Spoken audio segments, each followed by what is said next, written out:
میرے مسلمان بھائیوں، مسلمانوں نے ظلم و ستم روکنے کے لیے، اپنے حق کے لیے، دین اسلام کی حفاظت کے لیے بہت ساری جنگیں لڑی ہیں، بہت سارے جہاد کو کیا تاکہ روئے زمین پر ظلم ختم ہو جائے، دین اسلام کی حفاظت ہو جائے۔ اس طریقے کے بہت سارے معاملات کو ختم کرنے کے لیے، اپنی حفاظت کے لیے مسلمانوں نے بہت سے موقع پر جنگ کو لڑا، جہاد کیا، مگر تمام جنگوں میں سب سے پہلی جنگ عظیم جو لڑی گئی، تاریخ اسلام ہمیں یہ بتاتی ہے کہ اسلام کے اندر جو سب سے پہلی جنگ عظیم ہوئی کافر اور مسلمان کے درمیان، وہ جنگ بدر ہے، جنگ بدر ہے۔ یہ جنگ بدر 17 رمضان المبارک 2 ہجری جمعہ کے دن ہوئی۔ میدان بدر کے اندر ایک طرف جو ہے مسلمانوں کا لشکر تھا اور ایک طرف جو ہے کفار کا لشکر تھا۔ مسلمانوں کی جو تعداد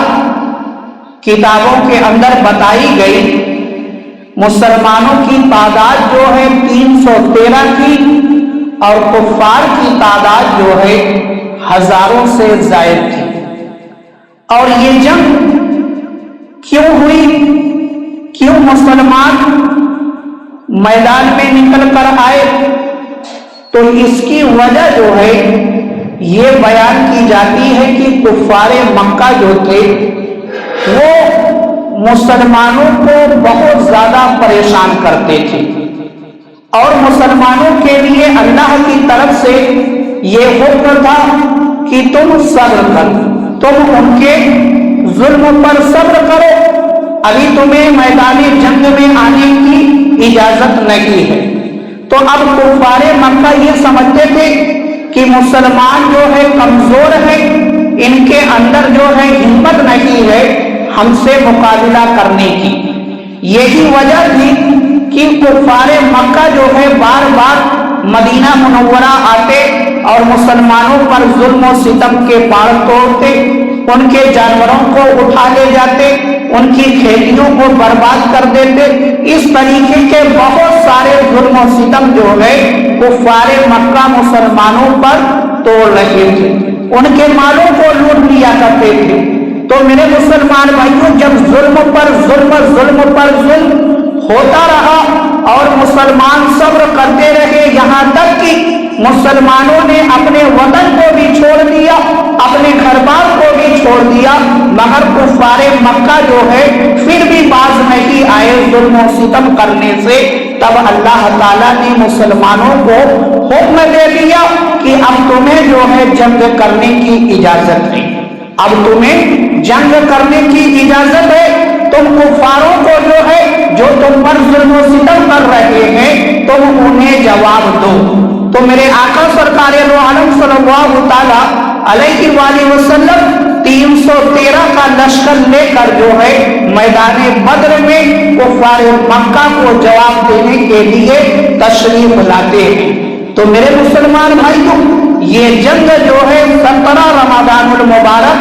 2 ہجری جمعہ کے دن ہوئی، اور اللہ تعالیٰ نے قرآن مجید کے اندر ارشاد فرمایا وَلَقَدْ نَصَرَكُمُ اللَّهُ بِبَدْرٍ وَأَنْتُمْ أَذِلَّةٌ، یعنی اور بے شک اللہ نے بدر میں تمہاری مدد کی جب تم بالکل بے سر و سامان تھے۔ اللہ تعالیٰ نے مسلمانوں سے فرمایا کہ اللہ نے تمہاری اس وقت بھی مدد کی جب تم بدر کے میدان میں آئے تھے، نہ تمہارے پاس کھانے کے لیے سامان تھا، نہ تمہارے پاس لڑنے کے لیے تلوار تھی، نہ تمہارے پاس سواری کے لیے اونٹ تھے، نہ تمہارے پاس میدان جنگ میں جانے کے لیے گھوڑے تھے، اس وقت بھی اللہ تعالیٰ نے تمہاری مدد کی تھی۔ اس بات کا اعلان جو ہے اللہ نے قرآن مجید کے اندر کیا کہ میں نے جو ہے اس وقت بھی مسلمانوں کی مدد کی، اور مسلمانوں نے جو ہے اللہ کی مدد سے فتح مبین حاصل کر لیا، یعنی بدر کے میدان میں فتح حاصل کر لی۔ ایسی حالت میں بھی کیونکہ اللہ کی مدد جو ہے مسلمانوں کے ساتھ تھی، اللہ کی مدد مسلمانوں کے ساتھ تھی۔ قرآن یہ بتاتا ہے کہ اللہ تعالیٰ نے مسلمانوں کی مدد کس انداز میں کی ہے۔ معلوم ہے اللہ تعالیٰ نے مسلمانوں کی مدد کے لیے آسمانی جو نوری مخلوق ہے جس کو فرشتے کہا جاتا ہے، ان کو جو ہے اللہ تعالیٰ نے روئے زمین پر بھیج دیا تھا، اور بھیجنے کے بعد حکم دیا تھا کہ جاؤ میرے محبوب کی لشکر میں جو ہے شامل ہو جاؤ، اور شامل ہو کر جو ہے کفار مکہ سے مقابلہ کرو۔ 5000 کا لشکر روئے زمین پر آیا تھا مسلمانوں کی مدد کے لیے۔ تو میرے مسلمان بھائیوں، آج بھی اگر ہم صبر والے بن جائیں، تقوی والے بن جائیں، تو آج بھی اللہ کی مدد آئے گی، مگر ہمارا ایمان جو ہے، نہ ہمارے پاس صبر کی دولت ہے، نہ ہمارے پاس جو ہے تقوی کی دولت ہے۔ یہی وجہ ہے کہ آج مسلمانوں پر ظلم و ستم کے پہاڑ توڑے جا رہے ہیں، مگر اللہ کی مدد نہیں آ رہی ہے، کیونکہ نہ ہمارے پاس صبر کی دولت ہے، نہ تقوی کی دولت ہے۔ اگر آج بھی ہم اپنے اندر صبر کی دولت پیدا کر لیں، تقوی کی دولت اکٹھا کر لیں، تو آج بھی جو ہے اللہ تعالیٰ کی مدد ہمارے لیے ضرور آئے گی۔ اور دیکھو میرے مسلمان بھائی، بخاری شریف کے اندر ہے کہ اللہ تعالیٰ نے اصحاب بدر کے بارے میں فرمایا، تم جو چاہے عمل کرو، تم جو چاہے عمل کرو، تمہارے لیے جنت واجب ہو چکی ہے۔ یعنی جو صحابہ کرام جنگ بدر میں شامل تھے، جو صحابہ کرام جنگ بدر میں شامل تھے، اللہ تعالیٰ نے اپنے محبوب سے یہ کہلوا دیا کہ اے محبوب، تم اپنے جانثاروں کے درمیان یہ اعلان کر دو کہ تمہارے لیے جو ہے جنت واجب ہو چکی ہے۔ تو اب میرے مسلمان بھائیوں، 313 صحابہ کرام جو بدر کے میدان میں آئے تھے، ان کی فہرست آپ دیکھیں، ان میں حضرت ابو بکر کا بھی نام آپ کو ملے گا، حضرت عمر کا بھی نام آپ کو ملے گا،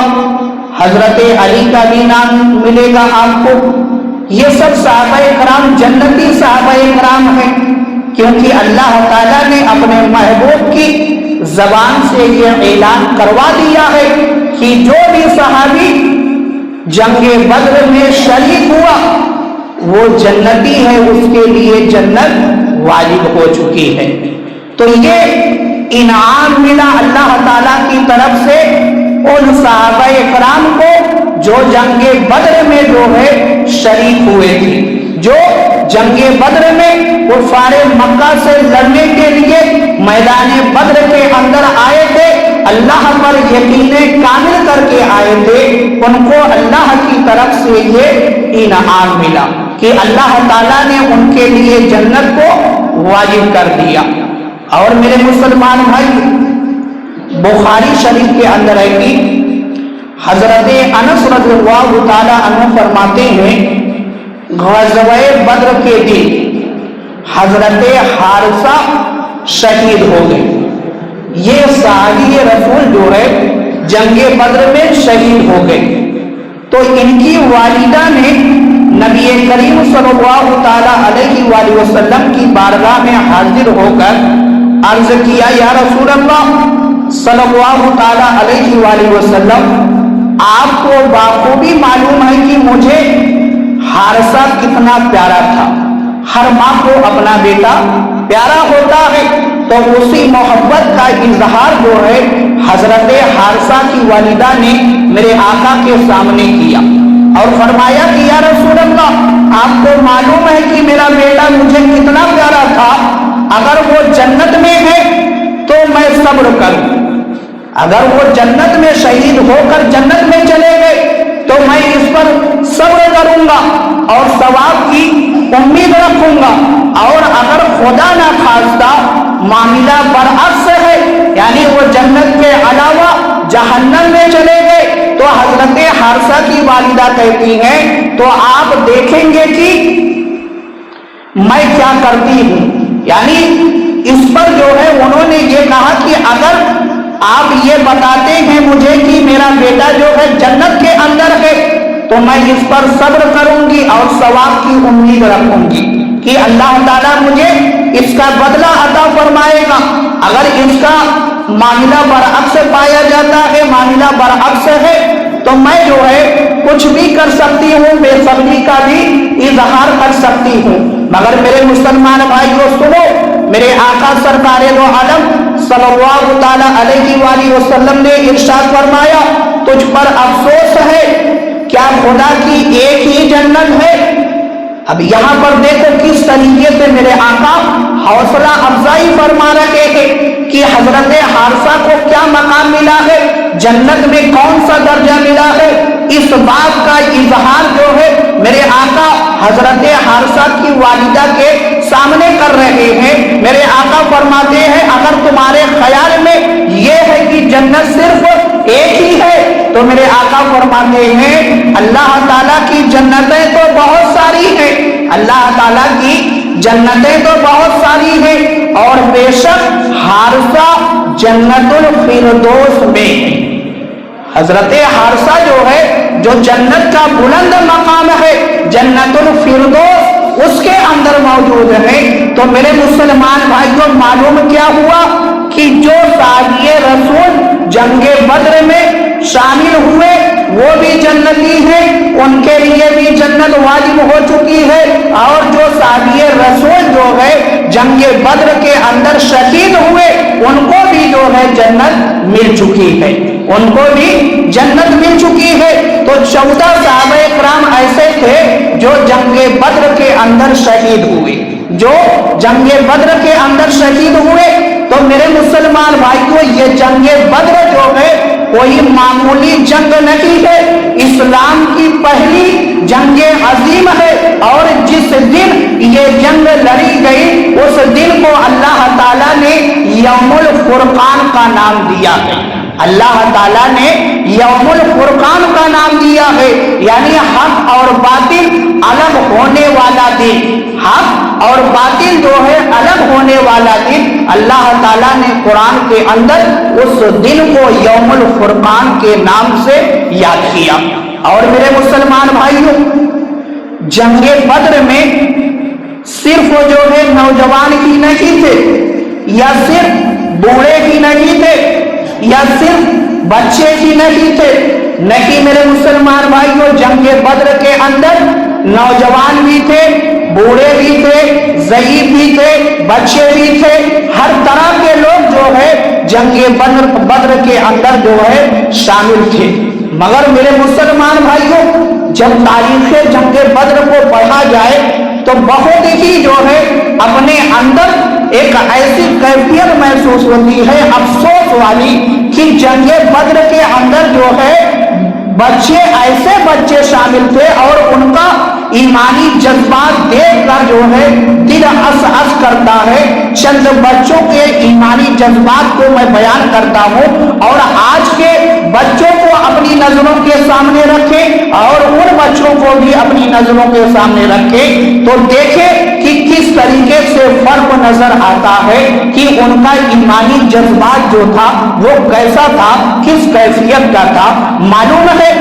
سیدنا رافع اور سیدنا سمرہ یہ دونوں صحابی رسول ہیں۔ جب جنگ بدر لڑی گئی تو سیدنا رافع بن خدیج جو ہے ان کی عمر بہت کم تھی، یعنی یہ بچے تھے، اور ان کو خدشہ یہ تھا کہ کہیں رسول صلی اللہ علیہ وآلہ وسلم مجھے لشکر سے نکال نہ دے، کیونکہ جب سپاہیوں کا انتخاب ہو رہا تھا تو انتخاب کے وقت جو ہے میرے آقا نے بچوں کو لشکر سے نکال دیا تھا۔ یہی وجہ تھی، اسی وجہ سے جو ہے ان کو بھی یہ خدشہ تھا کہیں مجھے بھی جو ہے نکال نہ دیا جائے۔ تو انہوں نے جو ہے جب اس کیفیت کو دیکھا تو اپنے چچا سیدنا زہیر بن رافع سے کہا کہ یار آپ رسول اللہ صلی اللہ تعالی علیہ وآلہ وسلم کی بارگاہ میں جو ہے میری سفارش کر دیں کہ رسول اللہ صلی اللہ تعالی علیہ وآلہ وسلم مجھے لشکر میں شامل کر لے۔ اب آپ کے چچا جو تھے وہ میرے آقا کے دربار میں پہنچے، میرے آقا کی بارگاہ میں پہنچے، اور پہنچنے کے بعد عرض کیا کہ رافع جو ہے بہت اچھا تیر انداز ہے، یعنی یہ بہت اچھے طریقے سے تیر اندازی کر لیتے ہیں، اس لیے انہیں جو ہے لشکر میں شامل کیا جائے، انہیں سپاہیوں کے اندر رکھا جائے۔ اب خود حضرت رافع فرماتے ہیں اس وقت جب انتخاب ہو رہا تھا سپاہیوں کا اور میرا معاملہ جب آیا تو میرے پاس جو ہے جوتے بھی نہیں تھے، میرے پاس جوتے بھی نہیں تھے، صرف میرے پیر میں جو ہے موزے تھے، اور میں نے جو ہے اپنے پیر کو یعنی ایڑیوں کو اٹھا لیا اس لیے تاکہ میرا قد جو ہے لمبا ہو جائے، تاکہ میرا قد لمبا ہو جائے، میں نے اپنی ایڑیوں کو اٹھا لیا تاکہ میرا قد جو ہے لمبا ہو جائے، اور لمبا ہونے کی وجہ سے جو ہے میرا انتخاب ہو جائے۔ تو میرے مسلمان بھائیوں، حضرت رافع بتاتے ہیں کہ جب میں نے اس طریقے سے کیا تو میرے آقا سرکار دو عالم صلی اللہ تعالی علیہ وآلہ وسلم نے میرا انتخاب کر لیا۔ اب سوچو میرے مسلمان بھائی، یہ حضرت رافع ہیں جن کی عمر جو ہے ابھی بہت کم ہے، جن کا ابھی بچپن کا عالم ہے، مگر ان کے اندر ایمانی جذبہ ایسا ہے کہ آپ یہ چاہتے ہیں کہ میں جنگ کے اندر جاؤں، اسلام کے لیے لڑوں،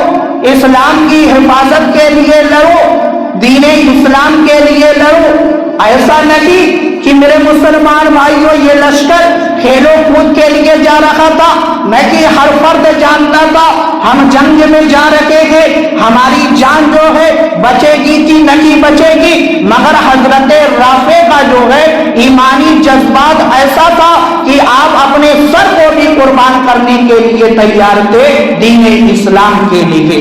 یہ جذبہ تھا اس وقت کے بچوں کے اندر۔ اور میرے مسلمان بھائیوں، جب حضرت رافع کا انتخاب ہو گیا، حضرت رافع کو جو ہے اجازت مل گئی، تو حضرت سمرہ ایک صحابی رسول ہے جن کی عمر ابھی بہت کم تھی، انہوں نے بھی جو ہے میرے آقا سرکار دو عالم صلی اللہ تعالی علیہ وآلہ وسلم تک جو ہے اپنی بات کو پہنچوایا۔ جب میرے آقا تک بات پہنچی تو میرے آقا سرکار دو عالم صلی اللہ تعالی علیہ وآلہ وسلم نے آپ کی گفتگو کو سنا۔ آپ نے کیا کہا؟ آپ نے کہا کہ یا رسول اللہ، آپ نے رافع کو جو ہے لشکر کے اندر رکھ لیا، آپ نے رافع کو اجازت دے دی جنگ میں جانے کی، اور مجھے جو ہے لشکر سے نکال دیا گیا ہے میری کم عمر ہونے کی وجہ سے۔ میں آپ کی بارگاہ میں یہ عرض کرتا ہوں کہ میری جو ہے رافع سے کشتی کرا دی جائے، اگر میں رافع سے کشتی میں ہار جاؤں گا تو مجھے واپس کر دیا جائے۔ اب میرے مسلمان بھائیوں، صحابہ کرام جو ہے حضرت سمرہ کے چہرے کو دیکھ رہے ہیں، آپ کے ایمانی جذبات کو دیکھ رہے ہیں کہ یہ ابھی بچے ہیں، مگر لشکر میں جانے کا اس طریقے سے جذبہ ان کے اندر موجود ہے کہ آپ نے جو ہے حضرت رافع سے کشتی کا چیلنج کر دیا ہے۔ میرے آقا نے کہا کہ ٹھیک ہے، کشتی ہو جائے۔